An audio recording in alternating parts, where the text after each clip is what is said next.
सुबह दादा, हे आहे माझं लग्नाचं निमंत्रण आणि 25 तारीख मोकळी ठेव बरं. आणखीन एक गोष्ट, तसा तो नेहमीच दुनियेतील सर्वांना टिप्स देत असतोच इन्व्हेस्टमेंटच्या. माझ्यासाठी काही खास टिप्स आहेत का? कारण मी आता माझं नवं आयुष्य सुरू करते, म्हणजे काही चांगले mutual funds, investment options. Lakshmi, invest करायच्या आधी हे जाणून घेणं जरुरीचं असतं की साधारणतः किती प्रकारचे फंड्स असतात आणि कोणत्या मार्गाने तुला जायचंय.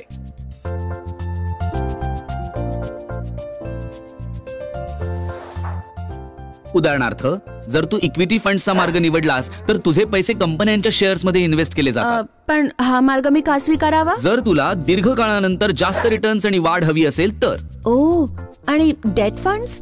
डेट फंड्स मध्ये तुमचे पैसे गव्हर्नमेंट बॉन्ड्स, कॉर्पोरेट बॉन्ड्स आणि मनी मार्केट इन्स्ट्रुमेंट्स मध्ये इन्व्हेस्ट केले जातात.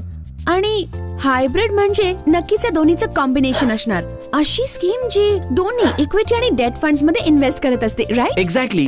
हायब्रिड फंड्स हे दोन्हीसाठी उत्तम असतात, इन्कम जनरेशन आणि ग्रोथ. वाव, हे समजायला किती सोपं आहे. मला तर वाटतं की मी थांब जरा, असं घाईघाईने ठरवायची काहीच गरज नाहीये. नीट विचार कर. तुम्ही देखील यावर विचार करायला हवा आणि अधिक माहितीसाठी या सर्व मार्गाविषयीचे इतर व्हिडिओ पहा.